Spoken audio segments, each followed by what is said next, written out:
দেখেন, আল্লাহ পাক হেদায়েত এবং বুঝ সবাইকে দিবেন না। আল্লাহ যে আপনাকে এই কথাগুলো শোনার তৌফিক দিচ্ছেন, বোঝার তৌফিক দিয়েছেন, আপনার কান পর্যন্ত পৌঁছে দিয়েছেন, আপনি সৌভাগ্যবান। আল্লাহ পাক সবাইকে সুযোগ দিবেন না। 1999টা মানুষ জাহান্নামে যাবে, 1999টা মানুষ জাহান্নামে যাবে। এটা হাদিসে আসছে সহিহ বুখারীতে 4 বার। আর আল্লাহ পাক সূরা আরাফের 179 নম্বর আয়াতে ওটাও বলেছেন, ওয়ালাকাদ যারা'না লিজাহান্নামা কাসীরাম মিনাল জিন্নি ওয়াল ইনস। প্রচুর জিন আর মানুষকে দিয়ে আমি জাহান্নাম পূর্ণ করে দিব। লাহুম কুলুবুন লা ইয়াফকাহুনা বিহা, হৃদয় ছিল উপলব্ধি করতো না। ওয়া লাহুম আযানুন লা ইয়াসমাউনা বিহা, কান ছিল শুনতো না। ওয়া লাহুম আ'য়ুনুন লা ইবসিরুনা বিহা, চোখ ছিল দেখতো না। উলাইকা কাল আনআম, এরা ছিল গবাদি পশুর মতো। বাল হুম আদাল, বরং তার চেয়ে নিকৃষ্ট। উলাইকা হুমুল গাফিলুন। একই ক্যালকুলেশন, 1999 জন মানুষ জাহান্নামে যাচ্ছে। তো আপনি সৌভাগ্যবান, কারণ এই কথাগুলো আপনার পর্যন্ত পৌঁছেছে। আপনার প্রথম কাজ হচ্ছে আগে তওবা করা। আমার সাথে পড়েন, আস্তাগফিরুল্লাহ আল্লাযী লা ইলাহা ইল্লা হুয়াল হাইয়ুল কাইয়্যুম ওয়া আতুবু ইলাইহি। আস্তাগফিরুল্লাহ আল্লাযী লা ইলাহা ইল্লা হুয়াল হাইয়ুল কাইয়্যুম ওয়া আতুবু ইলাইহি। আস্তাগফিরুল্লাহ আল্লাযী লা ইলাহা ইল্লা হুয়াল হাইয়ুল কাইয়্যুম ওয়া আতুবু ইলাইহি। তওবা করেন আল্লাহর কাছে। তওবা করার পর কি করবেন যুব সমাজ শুনেন? তওবা করার পর আজকেই গার্লফ্রেন্ডকে বলে দিবেন, আজকে সম্পর্ক শেষ, আর আমি নেই, শেষ। ওইটা রাস্তা বন্ধ করেন, কারণ এটা আপনার জীবনের সবচেয়ে বড় ফিতনার রাস্তা। আবার সে যদি বলে যে সত্যি বলছো তুমি, আর কথা হবে না, তারপর কালকে সকালে আবার ফোন দিয়ে বলে আরেকটা বার শুধু কথা বলতে চাই, একটা বার দেখা করতে চাই, এটাই শেষ, আর দেখা করতে চাবো না, এই ফাঁদে আবার পা দিয়েন না, তাহলে সারা জীবন আর শেষ হবে না কখনো। নাম্বার ডিলিট করে ডিসকানেক্টেড হয়ে যান। আর যদি দেখেন যে না, আসলে তার মধ্যে দিনের কিছুটা বুঝ আছে, আপনার একটা রিজিকের সোর্স আছে, হালাল রিজিক খাচ্ছেন, মাশাআল্লাহ, চাকরি করছেন বা ব্যবসা করছেন, কিছু একটা করতে পারছেন, তার বাবার কাছে গিয়ে তার হাত চান বীর পুরুষের মতো, গিয়ে বলেন যে আমি আপনার মেয়েকে বিয়ে করতে চাই। যদি বয়স হয়ে যায় এবং তাদের মধ্যে একটা কুফু হয়ে যায়, আপনি বিয়ে করে ফেলেন, সিম্পল। প্রেম করতে যাচ্ছেন কি জন্যে? প্রকৃত প্রেম শুরু হবে বিয়ের পর ইনশাল্লাহ। সব বুঝেন? ঠিক বলছেন? মানে এগুলো করছেন আগে? প্রকৃত প্রেম শুরু হবে বিয়ের পর, বিয়ের আগে নয়। পৃথিবীর যত দাম্পত্য জীবন আছে, কোন দাম্পত্য জীবন কি আয়েশা রাদিয়াল্লাহু আনহা রাসূল সাল্লাল্লাহু আলাইহি ওয়াসাল্লামের মতো মধুর হবে? এই প্রেমগুলো পবিত্র না? আমাদের নবী তার স্ত্রীর সাথে রাতের বেলা দৌড় প্রতিযোগিতা করেছেন, চিন্তা করতে পারেন। তার সাথে চাঁদ দেখেছেন। এমনকি তিনি বলেছেন, একটা জায়গায় পেয়েছি আমি, যে আয়েশা রাদিয়াল্লাহু আনহা যেখানে গোশতের যে জায়গায় কামড় দিতেন, নবী সাল্লাল্লাহু আলাইহি ওয়াসাল্লাম ওইখান থেকে নিয়ে সেখান থেকে কামড় দিতেন। তো এত রোম্যান্টিক হবে? আমাদের কারো কিন্তু ম্যারিড লাইফগুলো এমন হবে না।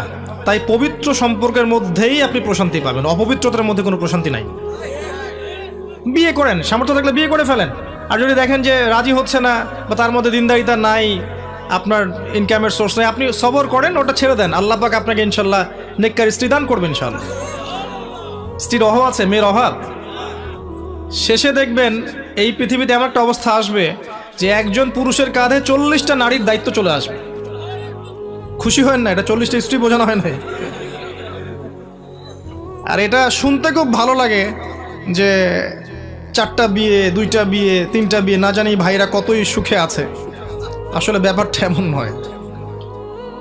একটা ডিল করাই অনেক কষ্ট, 2টা 3টা 4টা তো আরো বেশি কষ্টের।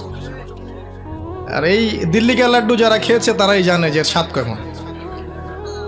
তো যদি সম্ভব হয় বিয়ে করে ফেলেন, সম্ভব হচ্ছে না ছেড়ে দেন। আপনাকে আল্লাহ পাক ইনশাআল্লাহ দেখবেন নেককার স্ত্রী দিবেন। আল্লাহর কাছে চাবেন, কিভাবে চাবেন?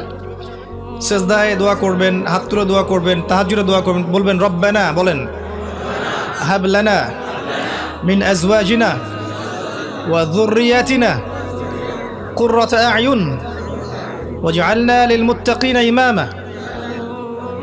এই দোয়া করবেন, আল্লাহ দিবে ইনশাআল্লাহ। ইস্তেখারা করবেন, ভালো মন্দ যাচাই করবেন। আবার ইস্তেখারা করে মনে করেন একদিকে মন ঘুরে গেল, দেখলেন যে বোরখা পরা মেয়ে, মাশাআল্লাহ, আপনি মেয়ে দেখতে গেছেন। এখন বোরখা দেখেই সেখানে ফিদা হয়ে যাওয়ার দরকার নাই, কারণ সব বোরখার পিছনেই দিনদারিতা থাকে না, ঠিক আছে? দিনদারিতা কলবের বিষয়, হৃদয়ের বিষয়। যখন আপনি আল্লাহর কাছে চাইবেন, আল্লাহ পাক আপনাকে দিবেন ইনশাআল্লাহ। আল্লাহর উপর ছেড়ে দেন প্রিয় ভাই, আল্লাহর উপর টোটালি ছেড়ে দেন, ডিসকানেক্টেড হয়ে যান হারাম থেকে, হালালে আসেন, নামাজ ধরেন, কোরআন পড়েন, সুন্নর উপর থাকেন, দাড়ি ছেড়ে দেন, টাকনুর উপর কাপড় ওঠান, দিনের জন্য আপনি সময় দেন, শ্রম দেন, আল্লাহর পথে সময় লাগান। আপনাকে একটা কেন, আল্লাহ রাব্বুল আলামিন আপনার জন্য জান্নাতে কত হুরের ব্যবস্থা করে রাখছেন আল্লাহ ভালো জানেন। শহীদ, তাকে 72টা হুর দেওয়া হবে, আসছে। এবং এমনি জান্নাতে যারা যাবে তাদের জন্য হুরুন আইন কামসালুল লুলুই ওয়াল মাকনুন, এরকম আছে, অনেক জায়গায় আছে কোরআনের। তো আপনি দুনিয়া নিয়ে ব্যস্ত হয়ে আছেন, আপনি যদি আল্লাহর হয়ে যান, দুনিয়াকে আল্লাহ পাক আপনার করে দিবেন ইনশাআল্লাহ। দুনিয়াকে আল্লাহ পাক এরকম তুচ্ছ করে আপনার পায়ের সামনে নিক্ষেপ করবেন ইনশাআল্লাহ। ঘাবড়ায়েন না, দুনিয়া কিচ্ছু না। আর দুনিয়া যে কিচ্ছু না, এটা মানে আমার চেয়ে ভালো আপনি জানেন না। দুনিয়া কিচ্ছু না, ছেড়ে দেন। তওবা করে আসছেন, মিউজিক ছেড়ে দেন, হারাম মিউজিক ছেড়ে দেন। এই হারাম মিউজিকগুলো আপনাকে প্রশান্তি দিবে না, আপনাকে মনের শান্তি দিবে আল কোরআনুল কারীম। মিউজিক দুই রকম হয়ে থাকে, ভক্তিমূলক আর প্রেমমূলক। ভক্তিমূলক মিউজিকগুলো সাধারণত ঈশ্বর কেন্দ্রিক হয়।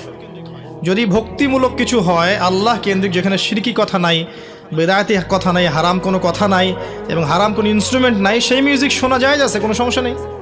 ইসলামিক নাশিদ শোনা যায় আছে না, যদি সেখানে ইনস্ট্রুমেন্ট না থাকে, শিরকি কোনো কথা না থাকে। কিন্তু প্রেমমূলক যে মিউজিকগুলো আছে, যেগুলো বেশিরভাগই জেনা কেন্দ্রিক, দেখবেন প্রেম কেন্দ্রিক না, হারাম প্রেম কেন্দ্রিক। প্রেমিকাকে পায়নি এই ব্যর্থতাই কিন্তু অনেক গান, প্রেমিকাকে পায়নি এই ব্যর্থতাতেই কিন্তু গানগুলো অনেকগুলো। তো এই পুরো বিষয়টাই তো জেনা, তাহলে এই গানগুলো কি কেন্দ্রিক? জেনা কেন্দ্রিক না। এর পাশে আবার বিভিন্ন রকম ইনস্ট্রুমেন্টাল ব্যাপারগুলো আছে, যেগুলো সম্পর্কে নবীজি বলেছেন যে আমার উম্মতের এক শ্রেণীর মানুষ আসবে যারা বাদ্যযন্ত্রকে হালাল করে নিবে, মদপানকে হালাল করে নিবে। আল্লাহ পাক তাদেরকে বানর এবং শুয়োরে পরিণত করবেন। কিভাবে করবেন আল্লাহ ভালো জানেন। আমার কাছে মনে হয় ভিতর থেকে হয়তো এমন হয়ে যেতে পারে, বাহ্যিকভাবে না হলেও আল্লাহ ভালো জানেন ভিতর থেকে কেমন।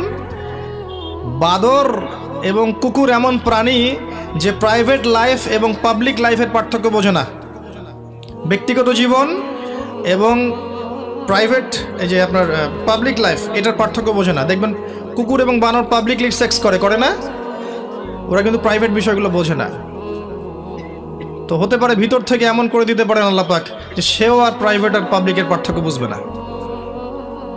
এবং স্টেজে যখন লাফালাফি করে তখন অনেকটা চিড়িয়াখানার মতোই দেখা যায়। তো এখানেও কিছু মিল থাকতে পারে, আল্লাহ ভালো জানেন। হাদিসের জায়গায় এসেছে, কি পরিণতি হবে আল্লাহ ভালো জানেন। ছেড়ে দেন, আপনি বিশ্বাস করেন এগুলো আপনাকে প্রশান্তি দিবে না। একটা সাময়িক একটা মাদকতা দিতে পারে, এর বেশি কিচ্ছু দিবে না আপনাকে। প্রকৃত শান্তি, সুকুন, প্রশান্তি কার পক্ষ থেকে আসে ভাই? এবং আল্লাহর কালামের কাছে না আসলে এটা পাবেন। একটা দিন আপনি কোরআন একটা সূরা বোঝেন, আপনি তাফসির পড়েন, নামাজে দাঁড়িয়ে ওই সূরাটাই তেলাওয়াত করতে শুরু করেন মুখস্থ, দেখবেন আপনি যদি আরবি বোঝেন আপনার চোখ দিয়ে দরদর করে পানি পড়বে, মনটা নরম হয়ে যাবে, আপনি বুঝবেন নূর কাকে বলে, সাকিনা কাকে বলে।